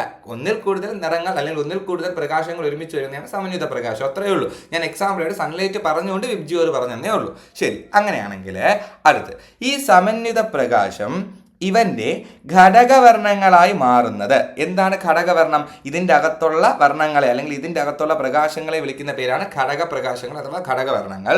സോ ഈ വരുന്ന സമന്വിത പ്രകാശം അവന്റെ ഘടകവർണ്ണങ്ങൾ ആ 7 മാറുന്നതിനെ നമ്മൾ വിളിക്കുന്ന പേരാണ് പ്രകീർണനം. സിമ്പിൾ അല്ലേ? സോ ആ സമന്വിത പ്രകാശം അവന്റെ ഘടകവർണ്ണങ്ങളായി മാറുന്നതാണ് പ്രകീർണനം. അവന്റെ 7 നിറങ്ങളായിട്ട് പിരിയും, അതാണ് പ്രകീർണനം. ഇപ്പൊ സൂര്യപ്രകാശമായതുകൊണ്ട് 7 അല്ല, വേറെ ഏതെങ്കിലും പറയുകയാണെങ്കിൽ അതിൻ്റെ അകത്ത് ഏതൊക്കെ നിറങ്ങളുണ്ടോ അതായിട്ട് എന്ത് ചെയ്യും, പിരിയും. അതാണ് ഇത് പ്രകീർണനം. ഇനി നിങ്ങൾ ആലോചിച്ച് നോക്കണം, ഇത്രയും നേരം മര്യാദയ്ക്ക് യുവമാർ 7 ഒരുമിച്ചല്ലേ വന്നുകൊണ്ടിരുന്നത്, അല്ലെങ്കിൽ സമന്വിത പ്രകാശത്തിനകത്തുള്ള ഘടകവർണ്ണങ്ങളെല്ലാം ഒരുമിച്ചല്ലേ വന്നുകൊണ്ടിരുന്നത്. പെട്ടെന്ന് എന്ത് പറ്റി യുവമാരിങ്ങനെ പിരിയണമെങ്കിൽ ഇവിടെ എന്തോ സംഭവിച്ചു. ഇവിടെ സംഭവിച്ചതാണ് അപവർത്തനം. എന്താണ്? അപവർത്തനം. സോ അപ്പൊ ശ്രദ്ധിക്കുക, ചില സാഹചര്യത്തിൽ സമന്വിത പ്രകാശം അവിടെ അപവർത്തനം സംഭവിക്കുമ്പോൾ അവന്റെ എന്തായിട്ട് മാറും? ഘടകവർണ്ണങ്ങളായിട്ട് മാറും. സോ ഘടകവർണ്ണങ്ങളായിട്ട് മാറിയാൽ അതിനെ വിളിക്കുന്ന പേരാണ് പ്രകീർണനം. അപ്പൊ ആ ഘടകവർണ്ണങ്ങളായിട്ട് മാറാൻ കാരണം എന്താണ്? അപവർത്തനമാണ്. അപ്പൊ പ്രകീർണനത്തിന് കാരണം എന്താണ്? അപവർത്തനമാണ്. ക്ലിയർ ആയ നിങ്ങൾക്ക്? ഇനി അടുത്ത് ഇപ്പൊ നമുക്ക് മനസ്സിലായി പ്രകാശം വരുന്നു, ഘടകവർണ്ണങ്ങളായി മാറുന്നു, അതിനെ പ്രകീർണനം എന്ന് പറയുന്നു. ഈ പ്രകീർണനം സംഭവിക്കാൻ, ഘടകവർണ്ണമായി മാറാൻ കാരണം അപവർത്തനമാണ്.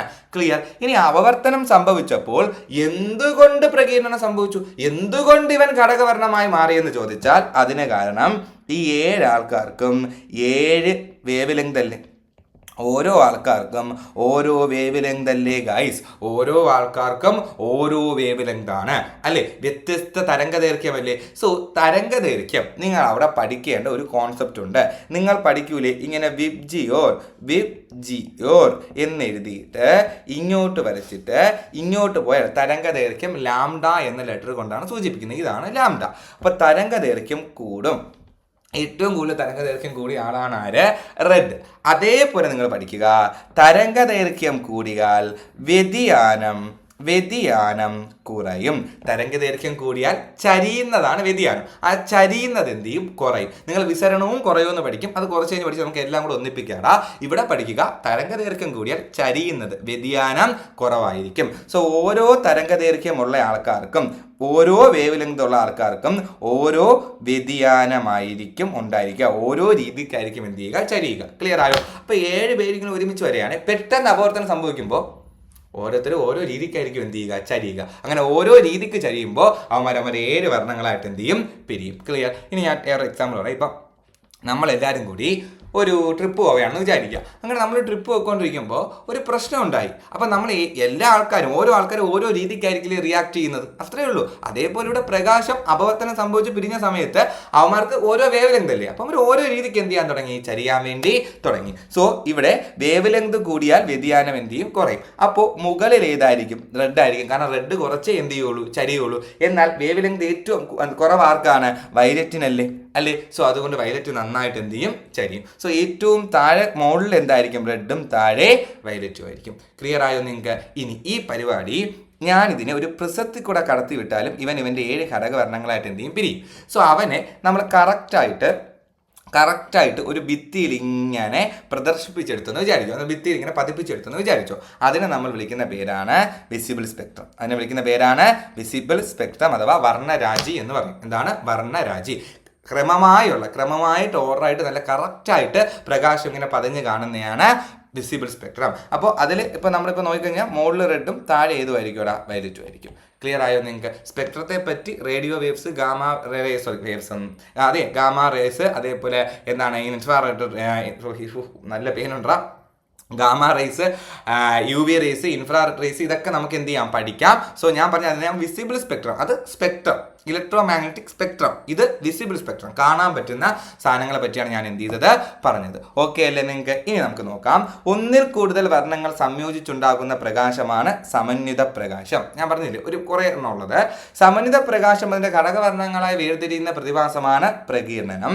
പ്രകീർണനത്തിന്റെ ഫലമായി ഉണ്ടാകുന്ന വർണ്ണങ്ങളുടെ ക്രമമായ വിതരണത്തെ വർണ്ണരാജി, വിസിബിൾ സ്പെക്ട്രം എന്ന് പറയുന്നു. നന്നായിട്ട് അതിനെ കാണാൻ പറ്റും. നമ്മൾ വിസിബിൾ സ്പെക്ട്രം എന്ന് എന്ത് ചെയ്യും? പറയും. ഇനി അടുത്ത് നോക്കിക്കോ, ഇത് കണ്ടോ, ഇതാണ് വിസിബിൾ സ്പെക്ട്രം. ഇതിൽ മുകളിൽ ആരാണ്ടാ? റെഡ്, താഴെ ആരാണ്? വയലറ്റ്. കാരണം റെഡ് കുറച്ചേ ചരിയുള്ളൂ, എന്നാൽ വയലറ്റ് നന്നായിട്ട് എന്ത് ചെയ്യും? ചരിയും. ബാക്കിയുള്ളവർ ഇതിൻ്റെ ഇടയിൽ എന്ത് ചെയ്യും? വരും. ശരി, അങ്ങനെയാണെന്നുണ്ടെങ്കിൽ അടുത്ത് പ്രിസത്തിൽ ചരിഞ്ഞ് പ്രവേശിക്കുന്ന അവസരത്തിലും പ്രിസത്തിൽ നിന്ന് പുറത്തു കടക്കുമ്പോഴും പ്രകാശത്തിന് അപവർത്തനം സംഭവിക്കുന്നു.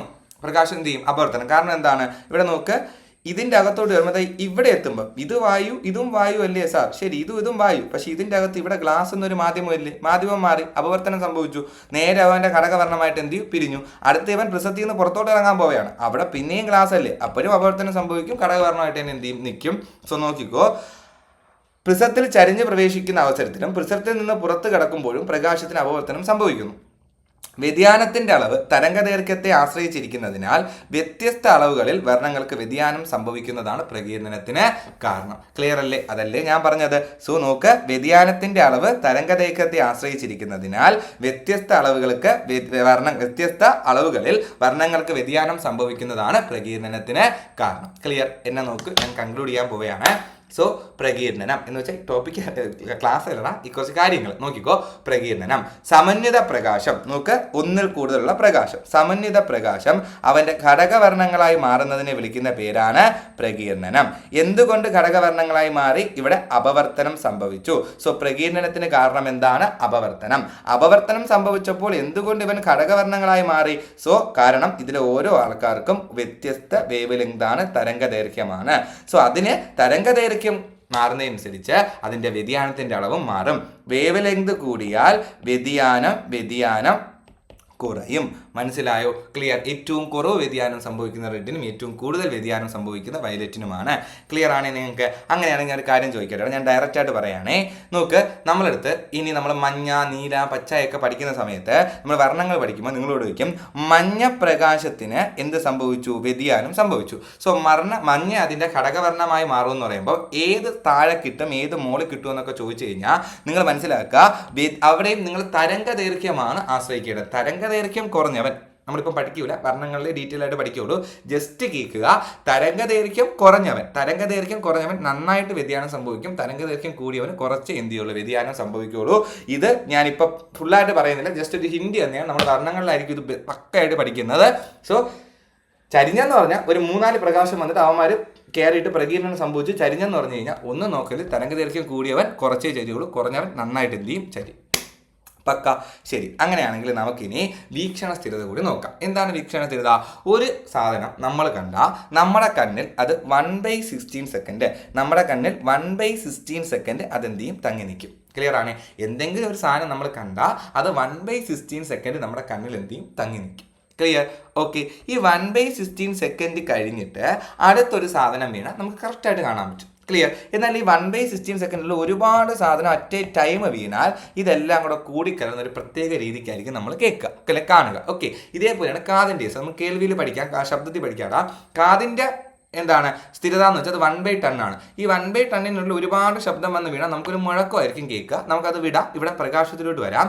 1/16 സെക്കൻഡ് ആണ് കണ്ണിൻ്റെ വീക്ഷണ സ്ഥിരത. സോ അപ്പോൾ ഈ പേന നിങ്ങൾ കണ്ടോ? ഈ പേന ഈ സാധനം എൻ്റെ കണ്ണിൽ വീണ ഇത് 1/16 സെക്കൻഡ് ഈ ഒരു ഫ്രെയിം എൻ്റെ കണ്ണിലുണ്ട്. സോ ഈ 1/16 സെക്കൻഡിൽ പറ കുറേ ഫ്രെയിം വന്ന് എൻ്റെ കണ്ണിൽ വീണ നമുക്ക് എന്താണ് ഒരു മങ്ങലായിരിക്കും എന്ത് ചെയ്യുക? ഒന്നും കാണാൻ പറ്റില്ല. കാരണം നിങ്ങൾ സ്പീഡ് ഇതാക്കി നോക്ക്, നിങ്ങൾക്ക് കാണാൻ പറ്റുന്നുണ്ടോ? ഇത് എന്നാൽ സാവധാനം ആക്കുമ്പോഴത്തേക്ക് ആ മോഷൻ കറക്റ്റായിട്ട് എന്ത് ചെയ്യാൻ പറ്റും? കാണാൻ വേണ്ടി പറ്റും. ഇതാണ് പരിപാടി. നമ്മൾ വീഡിയോസ് അതായത് പഴയ വീഡിയോ ഫിലിമൊക്കെ നിങ്ങൾ കണ്ടില്ലേ? കുറേ ഫിലിമായിരിക്കും അല്ലേ? നമുക്കിങ്ങനെ കാണാൻ പറ്റും. ആ ഫിലിമിൽ ഓരോ പിക്ചേഴ്സ് അല്ലേ ഇതിങ്ങനെ ഒരു നമ്മൾ സാധനത്തിനകത്ത് ഇതിങ്ങനെ കറക്റ്റ് ഓട്ടിക്കുമ്പോഴാണ് നമ്മൾ കറക്റ്റായിട്ട് ഒരു വീഡിയോ ആയിട്ട് എന്ത് ചെയ്യുക? കാണുക. അത് പഴയ ഫിലിമില്ലടാ, പഴയ ഫിലിം നമ്മുടെ ഫോട്ടോ ഒക്കെ എടുക്കുമ്പോൾ ഫോട്ടോ അല്ല വീഡിയോയും ഫിലിമാണ്. കാരണം കുറേ ഇപ്പോഴാണ് ഈ പെൻ ഡ്രൈവ് ഒക്കെ വന്നത്. പണ്ട് എന്താണ് ഈ ഫിലിം അല്ലേ? സോ അപ്പം ഈ ഫിലിമിനെയാണ് നമ്മളൊരു സാധനത്തിൽ ഇട്ടുള്ളത്. അപ്പോൾ ഈ ഫിലിം ഇങ്ങനെ കറങ്ങും. അപ്പോൾ ഈ സാധനം ഇങ്ങനെ ഫിലിം ഇങ്ങനെ ഓടി പോകും. അപ്പോൾ നമുക്കിത് കാണാൻ പറ്റും. സോ ഈ ഫിലിമിൻ്റെ അകത്ത് ഓരോ പോർഷനായിട്ട് ഓരോ ആൾക്കാർ ഇങ്ങനെ കുറേ സ്റ്റില്ലുകളായിരിക്കും കാണുക. അവിടെ എന്ത് സംഭവിക്കുന്നു? ഓരോ സ്റ്റില്ലും കറക്റ്റ് 1/16 സെക്കൻഡ് കഴിഞ്ഞ ഉടനെ നമ്മളെ കണ്ണിൽ വീഴും. അപ്പോൾ നമുക്കത് കറക്റ്റായിട്ടൊരു ഫ്ലോയിൽ കാണാൻ പറ്റും. അതൊരു വീഡിയോ ആയിട്ട് നമുക്ക് തോന്നും. സോ നോക്ക്, എൻ്റെ കൈ ഇങ്ങനെ നിൽക്കുന്ന ഒരു ഫോട്ടോ എടുത്തു, ഇങ്ങനെ നിൽക്കുന്ന ഫോട്ടോ എടുത്തു, ഇങ്ങനെ നിൽക്കുന്ന ഫോട്ടോ എടുത്തു, ഇങ്ങനെ നിൽക്കുന്ന ഫോട്ടോ എടുത്തു. എന്നിട്ട് 1/60 സെക്കൻഡിനുള്ളിൽ ഇത്രയും ഫോട്ടോയും 1/16 സെക്കൻഡ് കഴിഞ്ഞ ആ സ്പോട്ടിൽ അടുത്ത ഓരോ ഫോട്ടോ ആയിട്ട് ഇട്ട് കഴിഞ്ഞ് കഴിഞ്ഞാൽ അതിങ്ങനെ കൈ ഇങ്ങനെ പോകുന്നതായിട്ട് നിങ്ങൾക്ക് എന്ത് ചെയ്യാൻ പറ്റും? കാണാൻ വേണ്ടി പറ്റും. ഇത് നമ്മൾ സ്കൂളിൽ പഠിക്കുമ്പോൾ ചെയ്യും. സ്കൂളിൻ്റെ നോട്ട് ബുക്കിൻ്റെ സൈഡിൽ ക്രിക്കറ്റ് ബാറ്റ്സ്മാൻ ഇങ്ങനെ ചെയ്തിട്ട് ഇങ്ങനെ സ്പീഡിൽ ഇങ്ങനെ ഡ്രിബിൾ ചെയ്യുമ്പോൾ നമുക്ക് എന്ത് ചെയ്യാൻ പറ്റും? കറക്റ്റായിട്ട് ഇങ്ങനെ ആവുന്നതായിട്ട് കാണാൻ വേണ്ടി പറ്റും. പല ഫോട്ടോസൊക്കെ നിങ്ങൾ കണ്ടിട്ടുണ്ടായിരിക്കും. സോ ഇതാണ് വീക്ഷണ സ്ഥിരത 1/16 സെക്കൻഡ്. ഈ സാധനം നിങ്ങൾ സ്കൂളിൽ പഠിക്കുമ്പോൾ കണ്ടിട്ടില്ലേ? ന്യൂട്ടൻ്റെ വർണ്ണവമ്പരം നമ്മളെ ടീച്ചേഴ്സൊക്കെ വളരെ സ്നേഹത്തോടു കൂടി ഇപ്പോഴത്തെ പോലെയല്ല, നമ്മുടെ ടീച്ചേഴ്സിൻ്റെ കിള്ളങ്ങളാണ്. സോ അപ്പോൾ ഇപ്പോഴത്തെ ടീച്ചേഴ്സ് കിള്ളങ്ങളല്ല എന്നല്ല ഞാൻ പറഞ്ഞത്. നിങ്ങൾക്ക് ആ ഒരു ഞാൻ പറഞ്ഞതിൻ്റെ അർത്ഥം മനസ്സിലായി, ഒരു വ്യത്യാസമുണ്ട് അല്ലേ? സോ അപ്പോൾ അവർ വരുമ്പോൾ ഇതും കൊണ്ടുവരും. നമ്മുടെ സർക്കാർ സ്കൂളിൽ എന്തായാലും ഇത് കാണിച്ചു തന്നിട്ടുണ്ട്. സോ അപ്പോൾ ഇതും കൊണ്ടുവന്നതിന് ശേഷം ഇവർ ഈ സാധനത്തെ പിടിച്ച് എന്ത് ചെയ്യും? കറക്കും അല്ലേ? ഇതിനെ പിടിച്ച് കറക്കുമ്പോൾ നമ്മൾ ടീച്ചർമാർ എന്താ പറയുക? മക്കളെ ഒരു മാജിക് കാണിച്ചു തരാമെന്ന് പറയും. അപ്പോൾ നമ്മൾ അയ്യോ ടീച്ചർ ഇതേപോലത്തെ സാധനമൊക്കെ ക്ലാസ്സിൽ കൊണ്ടുവരുമ്പോഴേ നമുക്കൊരു ആവേശമാണ് അല്ലേ? സോ അന്ന് ഇത്രയും ടെക്നോളജി ഒന്നും ഇല്ലല്ലോ. അതാണ് പറഞ്ഞത്. ഇന്നത്തെ ടീച്ചർമാരെന്ന് പറഞ്ഞാൽ കുറച്ചും കൂടെ സെറ്റാണ്. അവർ നല്ല ടെക്നോളജിക്കൽ പരമായിട്ടൊക്കെയാണ് ഇപ്പം ടീച്ചിങ് ഒക്കെ. നിങ്ങൾ വീഡിയോസൊക്കെ കാണുന്നതല്ലേ? പല ടെക് പരമായിട്ടൊക്കെ അവർ കാണിച്ചു കൊടുക്കും. അന്ന് അത്രത്തോളം ടെക്കൊന്നും ഇല്ലല്ലോ. അന്ന് അവർ ഇതൊക്കെ ടീച്ചർമാർ ഇത് കൊണ്ടുവന്നതിന് ശേഷം നമ്മുടെ ടീച്ചർമാർ എന്ത് ചെയ്യും? ഇത് മക്കളെ മാജിക് കാണിച്ചു തരാമെന്ന് പറഞ്ഞിട്ട് ഇത് സ്പീഡിൽ അങ്ങ് കറക്കും. അപ്പോൾ നമ്മൾ നോക്കുമ്പോൾ നമുക്ക് ഇതിനെപ്പറ്റി ഒന്നും അറിഞ്ഞില്ല, അന്ന് കുഞ്ഞല്ലേ. അപ്പോൾ നോക്കിക്കൊണ്ടിരിക്കുമ്പോഴത്തേക്കും ഇവിടെ 7 നിറങ്ങളുണ്ട്. സ്പീഡിൽ കറക്കുമ്പോൾ ഇതെന്തായിട്ട് മാറും? വെള്ളയായിട്ട് മാറും അല്ലേ. അപ്പോൾ നമ്മൾ പറയും മാജിക് മാജിക് മാജിക്. അപ്പോൾ ടീച്ചർ പറയും മക്കളെ ഇത് മാജിക് ഒന്നും അല്ലടാ, ഇതാണ് ന്യൂട്ടൻ്റെ വർണ്ണപമ്പരം. ഈ 7 നിറങ്ങൾ ഒരുമിച്ച് കണ്ണിൽ വീണപ്പോൾ 7ഉം കൂടെ കൂടി ചേർന്ന് നമ്മൾ വെള്ളയായിട്ട് കണ്ടതാണ് എന്നാ ടീച്ചർ എന്ത് ചെയ്യും പറഞ്ഞു തന്നിട്ടുണ്ടായിരിക്കും. സോ ഇതാണ് ന്യൂട്ടൻ്റെ വർണ്ണപമ്പരം. ക്ലിയർ ആണ്? ശരി, അങ്ങനെയാണെങ്കിൽ നമുക്കിനി മഴവില്ലിൻ്റെ ഫോർമേഷനെ പറ്റിയാണ് പഠിക്കാനുള്ളത്. അതോടുകൂടി നമുക്ക് ക്ലാസ് നിർത്താം. സോ നോക്കിക്കോളൂ, അതും കൂടെ പഠിച്ചിട്ട് വേണം നിർത്താൻ, എങ്കിലേ കറക്റ്റായിട്ടൊരു ഫ്ലോയിൽ കിട്ടുള്ളൂ. സോ മഴവില്ലുണ്ടാവണമെങ്കിൽ സൂര്യൻ വേണം അല്ലേ, അല്ലാതെ മഴവില്ലുണ്ടാവില്ല. സോ ഇവിടെ നോക്കടാ, കാക്കിരി നാട്ടിൽ സൂര്യനില്ല. കേട്ടിട്ടുണ്ടോ ആ പാട്ട്? കാക്കിരി നാട്ടിൽ സൂര്യനില്ല, രാജമനസ്സിൽ ദുഃഖം. സൺലൈറ്റിന്റെ പരസ്യമാണ്, 90s പിള്ളേർക്ക് കത്തും. സോ ഇതാണ് സൂര്യൻ. സൂര്യനെ പറ്റി എപ്പം പറഞ്ഞാലും എനിക്ക് ആ പാട്ട് വായിൽ വരും. സോ സൂര്യനിൽ നിന്ന് സൂര്യപ്രകാശം വരാൻ വേണ്ടി പോവുകയാണ്. ഇനി മഴവിൽ ഉണ്ടാവണമെങ്കിൽ മറ്റൊരു കാര്യം കൂടെ വേണം, മഴ വേണം, വെള്ളം വേണം അല്ലേ. ഒരു ഹ്യൂമിഡിറ്റി ഒക്കെ ഉള്ള, അതായത് ഒരു തണുത്ത അന്തരീക്ഷത്തിലല്ലേ നിങ്ങൾ നോർമലി മഴവില്ല് കാണുക. സോ മഴവെള്ളം വേണം, മഴത്തുള്ളി വേണം. സോ ഞാൻ എന്ത് വരയ്ക്കുകയാണ്? ഒരു മഴത്തുള്ളി വരയ്ക്കുകയാണ്. എൻ്റെ മഴത്തുള്ളിയെ ആരെങ്കിലും കളിയാക്കിയാൽ നോക്കിക്കോ, ഇതാണ് മഴത്തുള്ളി. എഴുതിയും കൂടെ വയ്ക്കാം, മഴത്തുള്ളി. ക്ലിയർ? അങ്ങനെയാണ് എന്നുണ്ടെങ്കിൽ സൂര്യനിൽ നിന്ന് എന്ത് വരികയാണ്? പ്രകാശം വരികയാണ്. ക്ലിയർ? ഈ പ്രകാശത്തിൻ്റെ അകത്ത് എത്ര നിറങ്ങളുണ്ട്? 7 എണ്ണം. വിബ്ജിയോർ അല്ലേ, വിബ്ജിയോർ 7 എണ്ണം ഉണ്ട്. ഈ 7 എണ്ണം വന്നിട്ട് ഇവിടെ നിങ്ങൾ സിമ്പിളി ആലോചിക്കേടാ, ഇത് ജലമല്ലേ, അതായത് ജലം, മഴത്തുള്ളിൽ നിന്ന് ജലമല്ലേ. അപ്പോൾ ഇവിടെ സാന്ദ്രത കൂടുതലും, ഇവിടെ എയറാണ്, സാന്ദ്രത എന്താണ്? കുറവുമാണ്. ക്ലിയർ? അവിടെ അപവർത്തനം, ഒരു മാധ്യമത്തിൽ നിന്ന് മറ്റൊരു മാധ്യമത്തിലോട്ട് പോയാൽ 2 കാര്യങ്ങൾ സംഭവിക്കാം. ഒന്നുകിൽ അപവർത്തനം സംഭവിക്കാം, അല്ലെങ്കിൽ പൂർണ്ണാധിക പ്രതിഫലനം സംഭവിക്കാം. സോ ഇവിടെ കുറഞ്ഞിടത്തിൽ നിന്ന് കൂടിയെടുത്തോട്ടാണ് പോണത്. അപവർത്തനത്തിന്, പൂർണ്ണാധിക പ്രതിഫലനത്തിന്റെ ഫസ്റ്റ് കണ്ടീഷൻ എന്താണ്? കൂടിയെടുത്തിൽ നിന്ന് കുറഞ്ഞെടുത്തോട്ട് പോകണം. സോ ഇവിടെ കുറഞ്ഞെടുത്തിൽ നിന്ന് കൂടിയെടുത്തോട്ട് പോകുന്നുണ്ട്. ഒരിക്കലും പൂർണ്ണാധിക പ്രതിഫലനം സംഭവിക്കൂല. എന്തായിരിക്കും സംഭവിക്കുക? അപവർത്തനം. അപവർത്തനം സംഭവിച്ച് ഇവന്റെ ഘടകവർണ്ണങ്ങളായിട്ട് എന്ത് ചെയ്യും? വേർതിരിയും. ക്ലിയർ ആയി? അവൻ്റെ എന്തായിട്ട് മാറൂടാ? ഘടകവർണ്ണമായിട്ട് മാറും. സോ ഞാനിവിടെ 2 റേസ് ആണ് വരച്ചത്. അവൻ്റെ ഘടകവർണ്ണമായിട്ട് മാറും. ഇതിൻ്റെ അകത്ത് ബാക്കിയുള്ള എല്ലാവരും എന്ത് ചെയ്തു? ഉണ്ട്. സോ ഇവിടെ എന്ത് സംഭവിച്ചു? ഇവിടെ അപവർത്തനം സംഭവിച്ചു. ക്ലിയർ ആണ് നിങ്ങൾക്ക്? അവൻ്റെ ഘടകവർണ്ണമായി മാറിയത് കൊണ്ട് നമുക്ക് അവിടെ എന്ത് പറയാം? പ്രകീർണനം പറയാം അല്ലേ, പ്രകീർണനം പറയാം. സോ അപ്പം കുറച്ച് ചരിഞ്ഞത് റെഡ് ആയിരിക്കും, താഴെ ഏതായിരിക്കും? വയലറ്റ് ആയിരിക്കും. അങ്ങനെ അവൻ ഇവിടെ എത്തി. ഇനി ഇവിടെ എത്തിയതിനു ശേഷം ഇപ്പം എന്താണ്? സാന്ദ്രത കൂടിയെടുത്തിന്ന് കുറഞ്ഞെടുത്തോട്ടല്ലേ പോകാൻ പോണത്. അപ്പോൾ 2 പോസിബിലിറ്റീസ് ഉണ്ട്. ഒന്നുകിൽ അപവർത്തനം, അല്ലെങ്കിൽ പൂർണ്ണാധിക പ്രതിഫലനം. നോക്ക്, പൂർണ്ണാധിക പ്രതിഫലനം നടക്കുമെന്ന് വെച്ചാൽ കൂടിയെടുത്തിന്ന് കുറഞ്ഞെടുത്തോട്ട് പോയാൽ നടക്കാം. രണ്ടാമത്തെ കണ്ടീഷനും കൂടി ഒത്തുവരണ്ടേ? രണ്ടാമത്തെ കണ്ടീഷൻ എന്താണ്? കുറഞ്ഞെടുത്തിന്ന് നേരെ എങ്ങോട്ട് പോകണം? സോറി ഒന്നാമത്തെ കണ്ടീഷൻ കൂടിയെടുത്തിന്ന് കുറഞ്ഞെടുത്തോട്ട് വരണം. രണ്ടാമത്തെ കണ്ടീഷൻ എന്താണ്? പതനകോണ് ക്രിട്ടിക്കൽ ആംഗിളിനേക്കാൾ എന്തായിരിക്കണം? കൂടുതലായിരിക്കണം. അതല്ലേ അപ്പോൾ പൂർണ്ണാന്തര പ്രതിഫലനം നടക്കാനുള്ള രണ്ടാമത്തെ കണ്ടീഷൻ. ഈ 2 കണ്ടീഷൻ ഇവിടെ ഒത്തുവരും. ഈ 2 കണ്ടീഷനും ഇവിടെ ഒത്തുവരുന്നത് കൊണ്ട് ഇവിടെ വരുന്ന പ്രകാശരശ്മി ഇവിടെ വെച്ച് തട്ടി എന്ത് ചെയ്യും? തിരിച്ചിങ്ങോട്ട് വരും. സോ ഇവിടെ എന്ത് നടന്നു? ടോട്ടൽ ഇന്റേണൽ റിഫ്ലക്ഷൻ, ഒരു പൂർണ്ണാന്തര പ്രതിഫലനം അവിടെ എന്ത് ചെയ്തു? നടന്നു. ഇനി അതിനുശേഷം ഇവിടെ എത്തുമ്പോഴും 2 പോസിബിലിറ്റി ഉണ്ട്. ഒന്നെങ്കിൽ അപവർത്തനം നടക്കാം, അല്ലെങ്കിൽ പൂർണ്ണാധിക പ്രതിഫലനം നടക്കാം. പൂർണ്ണാധിക പ്രതിഫലനത്തിന്റെ ആദ്യ കണ്ടീഷൻ എന്താണ്? കൂടിയെടുത്തിന്ന് കുറഞ്ഞെടുത്തോട്ട് പോകണം. ഇവിടെയും അങ്ങനെയല്ലേ? കൂടിയെടുത്തിന്ന് കുറഞ്ഞെടുത്തോട്ടല്ലേ പോകാൻ പോകുന്നത്. ഇവിടത്തെ സെയിം കേസ് അല്ലേ ഇവിടെ ഉള്ളത്. സോ ഇവിടെ ഒന്നാമത്തെ കണ്ടീഷൻ ഓക്കെ, പൂർണ്ണാധിക പ്രതിഫലനം നടക്കാനുള്ള ഒന്നാമത്തെ കണ്ടീഷൻ ഓക്കെ. പക്ഷെ രണ്ടാമത്തെ കണ്ടീഷൻ ഇല്ലേ? പതനകോണ് എന്തിനേക്കാൾ കൂടുതലാവണം? ക്രിട്ടിക്കൽ ആംഗിളിനേക്കാൾ കൂടുതലാവണം. ആ രണ്ടാമത്തെ കണ്ടീഷൻ ശരിയാവില്ല. കാരണം തട്ടി തിരിച്ചു വരുമ്പോൾ ആംഗിളിൽ വ്യത്യാസം ഉണ്ടാകും. സോ ഇവിടെ ആകുമ്പോൾ രണ്ടാമത്തെ കണ്ടീഷൻ ഇല്ല. ഒരു കണ്ടീഷൻ മാത്രമാണെങ്കിൽ നടക്കൂ. 2 കണ്ടീഷനും ഒരുമിച്ച് വന്നാൽ മാത്രമേ പൂർണ്ണാധിക പ്രതിഫലനം നടക്കുകയുള്ളൂ. സോ ഇവിടെ പൂർണ്ണാധിക പ്രതിഫലനം നടക്കില്ല. പകരം അപവർത്തനം സംഭവിച്ച് അവൻ എന്ത് ചെയ്യും? മഴത്തുള്ളിയിൽ നിന്ന് പുറത്തോട്ട് വരും. സോ ഇവിടെ നമുക്കപ്പോൾ 7 നിറങ്ങളെയും കാണാൻ വേണ്ടി പറ്റും. ക്ലിയർ ആയോ നിങ്ങൾക്ക്? ഇങ്ങനെ 7 നിറങ്ങളെയും കാണാൻ വേണ്ടി സാധിക്കും. ക്ലിയർ? സോ അപ്പോൾ ഇതാണ് മഴവില്ലിൻ്റെ ഫോർമേഷൻ. സോ നിങ്ങൾ നോക്ക്, മഴവില്ലുണ്ടാവാൻ കാരണം അവൻ്റെ 7 ഘടകവർണ്ണങ്ങളായി മാറി നിൽക്കുന്നതല്ലേ നമ്മൾ കണ്ടത്. അതിന് നമ്മൾ പ്രകീർണനം എന്നല്ലേ വിളിക്കുന്നത്. സോ മഴവില്ലുണ്ടാവാൻ കാരണം എന്താ? നിങ്ങളോട് ആരെങ്കിലും ചോദിച്ചാൽ നിങ്ങൾ പ്രകീർണനം എന്ന് പറയുക. ക്ലിയർ? മഴവില്ലുണ്ടാവാൻ കാരണം എന്താണ്? പ്രകീർണനമാണ്. കാരണം അവൻ്റെ ഘടകവർണ്ണങ്ങളായി മാറിയോണ്ടാണ് നമുക്ക് കാണാൻ പറ്റിയത്. ക്ലിയർ? ഇനി മഴവില്ലിൽ കാണപ്പെടുന്ന പ്രകാശ പ്രതിഭാസങ്ങൾ ഏതൊക്കെ പ്രകാശ പ്രതിഭാസങ്ങളിലൂടെയാണ് മഴവില്ലുണ്ടാകുന്നത്? അവിടെ പ്രകീർണനം, രണ്ടാമത് അപവർത്തനം, മൂന്നാമത് പൂർണ്ണാന്തരിക പ്രതിഫലനം, ടോട്ടൽ ഇന്റേണൽ റിഫ്ലക്ഷൻ. ഈ 3 പ്രകാശ പ്രതിഭാസങ്ങളും ചേർന്നാണ് എന്തുണ്ടായത്? മഴവില്ല് ഉണ്ടായത്. നിങ്ങൾ ചിലർ പറയുന്ന കേട്ടിട്ടുണ്ടോ? മഴവില്ല് ചോദിക്കുമ്പോൾ പ്രകീർണനമില്ലെങ്കിൽ എന്തെഴുതുക? അപവർത്തനം എഴുതുക. എന്തുകൊണ്ടാണ് നമ്മൾ അങ്ങനെ പറയുന്നത്? കാരണം ഫസ്റ്റ് പ്രകീർണനം തന്നെയാണ്. പ്രകീർണനം ഉണ്ടെങ്കിൽ മഴവില്ല് ഉണ്ടാവാൻ കാരണം പ്രകീർണനമാണ്. ഇൻ കേസ് പ്രകീർണനമില്ലെങ്കിൽ ഈ പ്രകീർണനത്തിന് കാരണം എന്താണ്? അപവർത്തനമല്ലേ? അതെഴുതാം. ഇനി ഇൻ കേസ് പ്രകീർണനോ അപവർത്തനോ ഇല്ലെങ്കിൽ നിങ്ങൾക്ക് ഓപ്ഷനിൽ ടോട്ടൽ ഇന്റേണൽ റിഫ്ലക്ഷൻ ഉണ്ടെങ്കിൽ എഴുതി വയ്ക്കാം. ക്ലിയർ? സോ ഞാൻ പറയുന്നത് ശ്രദ്ധിച്ചേക്കണേ. മഴവില്ലുണ്ടാവാൻ കാരണം എന്ത്? ഒരെണ്ണമേ എഴുതാൻ പറ്റുള്ളൂ. ഈ 3 ഓപ്ഷനിലുണ്ടെങ്കിൽ ഏതെഴുതുക? പ്രകീർണനം എഴുതുക. പ്രകീർണനം ഓപ്ഷനിൽ ഇല്ലെങ്കിൽ അപവർത്തനം എഴുതുക. ക്ലിയർ ആണ്? അത് എന്റെ ചോദിക്കുള്ളൂ, അല്ലാതെ ടോട്ടൽ ഇന്റേണൽ റിഫ്ലക്ഷൻ ആയിട്ട് മാത്രമായിട്ട് എന്ത് ചെയ്യില്ല, ചോദിക്കില്ല. അങ്ങനെയാണെന്നുണ്ടെങ്കിൽ എടാ മഴവില്ലുണ്ടാവാൻ കാരണം എന്തെന്ന് ചോദിച്ചിട്ട്, അല്ലെങ്കിൽ മഴവില്ലുണ്ടാവാൻ കാരണമായ പ്രകാശ പ്രതിഭാസങ്ങൾ ഏതൊക്കെയെന്ന് ചോദിച്ചാൽ ഈ 3 എന്ത് ചെയ്യണം? എഴുതണം. അതിൽ അപവർത്തനം എത്ര എണ്ണം ഉണ്ട്? 2. ടോട്ടൽ ഇന്റേണൽ റിഫ്ലക്ഷൻ എത്രയുണ്ട്? 1. ക്ലിയർ അല്ലേ? ഇതാണ് പരിപാടി. ഇനി നിങ്ങൾ സെക്കൻഡറി റെയിൻബോ നേരിട്ടുണ്ടോ? സെക്കൻഡറി റെയിൻബോ ആണെങ്കിൽ ഇവിടെ വന്ന് തട്ടി തിരിച്ചു വന്നില്ലേ? ഇതേപോലെ പ്രകാശം ഇവിടെ വരും. ഇവിടെ വന്നപ്പോൾ രണ്ടാമത്തെ കണ്ടീഷൻ, ടോട്ടൽ ഇന്റേണൽ റിഫ്ലക്ഷൻ രണ്ടാമത്തെ കണ്ടീഷൻ എന്താണ്? പതനകോണ് ക്രിട്ടിക്കൽ ആംഗിളിനേക്കാൾ കൂടുതലാവണം. അതാവാത്തോണ്ടല്ലേ ഇവൻ പുറത്തോട്ട് വന്നത്. എന്നാൽ ഇവിടെ പതനകോണ് ക്രിട്ടിക്കൽ ആംഗിളിനേക്കാൾ കൂടുതലായാൽ എന്ത് സംഭവിക്കും? വരുന്നവൻ തട്ടി എന്ത് ചെയ്യും? പിന്നെയും തിരിച്ചു പോകും അല്ലേ? അപ്പോൾ ഇവിടെ ഒരു ടോട്ടൽ ഇന്റേണൽ റിഫ്ലക്ഷൻ കൂടി നടക്കും. എന്നിട്ട് ഇവിടെ അപവർത്തനം സംഭവിച്ച് അവ എന്ത് ചെയ്യും? പുറത്തോട്ട് പോകും. ക്ലിയർ ആയ നിങ്ങൾക്ക്?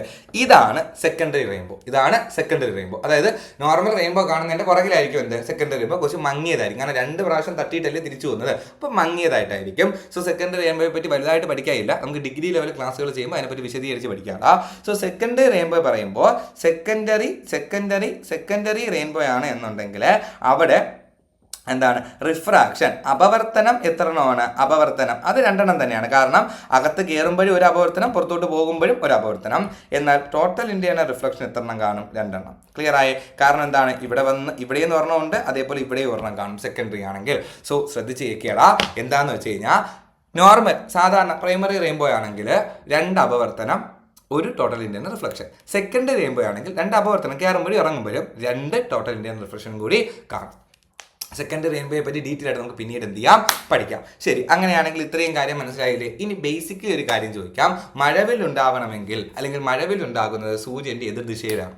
സൂര്യൻ കിഴക്കാണെങ്കിൽ മഴവില്ല് പടിഞ്ഞാറ്, സൂര്യൻ പടിഞ്ഞാറാണെങ്കിൽ മഴവില്ല് കിഴക്ക്. നട്ടുച്ച 12 മണിക്ക് മഴവില്ല് എവിടെ ഉണ്ടാകുന്നു എന്ന് വെച്ചാൽ, നട്ടുച്ച 12 മണിക്ക് സൂര്യൻ നേരെ മുകളിലല്ലേ. അപ്പോൾ മഴവില്ല് നേരെ താഴെ ഉണ്ടാവില്ല, മഴവില്ല് ഉണ്ടാകുന്നില്ല. നട്ടുച്ച 12 മണിക്ക് എന്തുണ്ടാകുന്നില്ല? മഴവില്ല് ഉണ്ടാകുന്നില്ല. ക്ലിയർ ആയോ നിങ്ങൾക്ക്? ശരി, അങ്ങനെയാണെങ്കിൽ ഇവിടെ നോക്ക്. മഴവിൽ ഉണ്ടാവാൻ കാരണം പ്രകീർണനം. മഴവില്ലിൽ കാണപ്പെടുന്ന പ്രകാശ പ്രതിഭാസങ്ങൾ പ്രകീർണനം, ഡിസ്പേർഷൻ ആണ്. അതുപോലെ തന്നെ അപവർത്തനമുണ്ട്. അതുപോലെ തന്നെ പൂർണ്ണാന്തരിക പ്രതിഫലനമുണ്ട്, ടോട്ടൽ ഇന്റേണൽ റിഫ്ലക്ഷൻ ഉണ്ട്. മഴവില്ലിൽ നിറങ്ങൾ ഘടകവർണ്ണങ്ങളായി മാറാൻ കാരണം എന്താണ്? നിറങ്ങൾക്ക് വ്യത്യസ്ത തരംഗദൈർഘ്യം അല്ലേ? അതായത് ചോദിച്ചത് എന്താണ്? പ്രകീർണനം ഉണ്ടാവാൻ കാരണം എന്താണ്? വ്യത്യസ്ത തരംഗദൈർഘ്യം. ഇവിടെ വന്നിട്ട് അവൻ ഘടകവർണ്ണമായിട്ട് മാറാൻ കാരണം എന്താ? വ്യത്യസ്ത തരംഗദൈർഘ്യം ഉള്ളതുകൊണ്ടല്ലേ. തീർന്നു. Rainbow formation. ആദ്യം കാണുന്ന നിറം ഏതാണ്? റെഡ് ആണ്. നടുക്കുള്ളത് ഗ്രീൻ ആണ്. ഏറ്റവും ലാസ്റ്റ് വയലറ്റ് ആണ്. നിങ്ങൾക്ക് അറിയാവുന്ന കേസാണ് ഇതൊക്കെ. ശരി, ആകൃതി എന്താണ്? ആകൃതി അർദ്ധവൃത്താകൃതിയാണ് അല്ലേ? വൃത്താകൃതി എന്ന് പറയാൻ പറ്റൂല, അർദ്ധവൃത്താകൃതി. അവിടെ ഒരു ചോദ്യമുണ്ട്. മഴവില്ലിനെ വൃത്താകൃതിയിൽ കാണണമെങ്കിൽ എവിടെ നിന്ന് നോക്കണം? എയ്റോപ്ലെയിനിൽ നോക്കിയാൽ മതി. അതായത് വിമാനത്തിൽ നിന്ന് നോക്കിയാൽ മഴവില്ലിനെ കാണപ്പെടുന്ന ഏത് ആകൃതിയിലായിരിക്കും? വൃത്താകൃതിയിലാണ് മഴവില്ല് കാണപ്പെടുന്നത്. ക്ലിയർ ആണോ നിങ്ങൾക്ക്? അടുത്ത വയലറ്റ് ഉണ്ടാക്കുന്ന കോണളവ് 40 ഡിഗ്രിയാണ്. റെഡ് ഉണ്ടാക്കുന്ന കോണളവ് 42 ഡിഗ്രിയാണ്. 42 പോയിന്റ് ആണ്. അത് എത്രയാണെന്ന് പറ്റുമെങ്കിൽ ഒന്ന് കമന്റ് ചെയ്യുക. അത് എത്രയാണെന്ന് പറ്റുമെങ്കിൽ നിങ്ങൾ എന്ത് ചെയ്യുക? ഒന്ന് കമന്റ് ചെയ്യുക. കാരണം ഇത് പോയിന്റ് ആണ്, ഇതേ പോയിന്റ് സംതിങ് ആണ്. അത് പറ്റുമെങ്കിൽ നിങ്ങൾ എന്ത് ചെയ്യുക? കമന്റ് ചെയ്യുക. 2 ആണോ, 40.2 ആണോ, 40.8 ആണോ, 42.4 ആണോ എന്നൊക്കെ എന്ത് ചെയ്യുക? ഒന്ന് കമന്റ് ചെയ്യുക. ക്ലിയർ? പറ്റുമെങ്കിൽ തപ്പിയാൽ മതി. മഴവില്ലുണ്ടാകുന്ന സൂര്യന്റെ എതിർ ദിശയിലാണ്. മഴവില്ലുകളുടെ നാട് സൗത്ത് ആഫ്രിക്ക. മഴവില്ലുകളുടെ ദ്വീപ് ഹവായ് ദ്വീപ്. നോർമലി ഇങ്ങനത്തെ ക്വസ്റ്റ്യൻസ് ഒന്നും ഇപ്പം ചോദിക്കാറില്ല, ഞാൻ കണ്ടപ്പോൾ എടുത്ത് വെച്ചതേ ഉള്ളൂ. അത്ര ഇമ്പോർട്ടൻ്റ് അല്ല. മഴവില്ലുകളുടെ നാട് സൗത്ത് ആഫ്രിക്ക, മഴവില്ലുകളുടെ ദ്വീപ് ഹവായ് ദ്വീപ്. ക്ലിയർ ആണ്? ഇത്രയും കാര്യം നിങ്ങൾക്ക് മനസ്സിലായില്ലേ? സോ അടുത്ത വിഭംഗനം തൊട്ട് വിസരണം, വിഭംഗനം, അതേപോലെ തന്നെ നമുക്ക് എന്താണ് ഇത് ഇന്റർഫറൻസ്, ഇതൊക്കെ നമുക്ക് എല്ലാം കൂടെ അടുത്തൊരു ക്ലാസ്സിൽ സെറ്റാക്കി പഠിക്കാം. സോ അപ്പോൾ ഇന്ന് പറഞ്ഞ കാര്യങ്ങൾ, അപ്പോൾ ഇതുവരെ നമ്മൾ പ്രകാശ പ്രതിഭാസവുമായി ബന്ധപ്പെട്ട് എന്തൊക്കെ കാര്യങ്ങൾ നമ്മൾ പഠിച്ചു? ശ്രദ്ധിച്ച് കേൾക്കേടാ. നമ്മൾ അപവർത്തനം പഠിച്ചു, പൂർണ്ണാധിക പ്രതിഫലനം പഠിച്ചു, പ്രകീർണനം പഠിച്ചു. ഇത് 3 ഏറ്റവും കൂടുതൽ സമയം എടുക്കുന്ന, ഏറ്റവും കൂടുതൽ ചോദ്യം ചോദിക്കുന്ന, ഏറ്റവും കൂടുതൽ കൺഫ്യൂഷൻ ഉള്ള ഏരിയ. അത് സെറ്റാക്കിയിട്ടുണ്ട്. എങ്ങനെ ഉണ്ടായിരുന്നു ക്ലാസ്? കേൾക്കാൻ പറ്റുന്നുണ്ടല്ലോ ഒക്കെ നിങ്ങൾ എന്ത് ചെയ്യുക? ഒന്ന് കമൻ്റായിട്ട് അറിയിക്കുക. അപ്പോൾ അടുത്തൊരു ക്ലാസ്സിൽ കാണാം. Thank you.